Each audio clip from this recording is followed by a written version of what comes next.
தொண்டை வறண்டுகிட்டே இருக்கிற மாதிரி இருக்குது, நாவு வறட்சி அதிகமா இருக்கு, தண்ணி தாகம் அதிகமா இருந்துட்டே இருக்கு, அப்நார்மலா தெரியுது தண்ணி தாகம், ரொம்ப உதடுகள் வறட்சியா இருந்துட்டே இருக்கிற மாதிரி இருக்குது.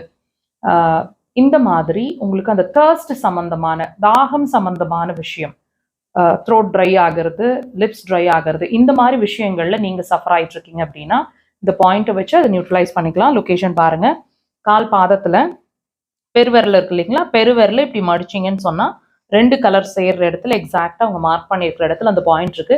2 கால்கள்லையுமே அந்த விரல் இருக்கிற இடத்துல நீங்க ப்ரெஷர்ஸ் கொடுக்கணும். உடலை நோக்கி இப்படி ப்ரெஷர்ஸுங்க. உடல் இன்ஸ்ட்ருமெண்ட்ஸ் விரல்கள்னா நகத்துல 3லேருந்து 5 முறை காலை 9 மணியிலிருந்து 11 மணிக்குள்ள இந்த ப்ரெஷர்ஸை கொடுக்கறது ரொம்ப சிறப்பு. அந்த டைம்குள்ள உங்களோட மேக்ஸிமம் ப்ரெஷர்ஸ் இருக்கட்டும். தேவைப்பட்டா 10 முறை வரைக்குமே அந்த ப்ரெஷர்ஸ் அந்த 2 ஹவர்ஸ்ல கொடுக்க ட்ரை பண்ணுங்க. ஒரு ப்ரெஷருங்கிறது 10லேருந்து 15 செகண்ட்.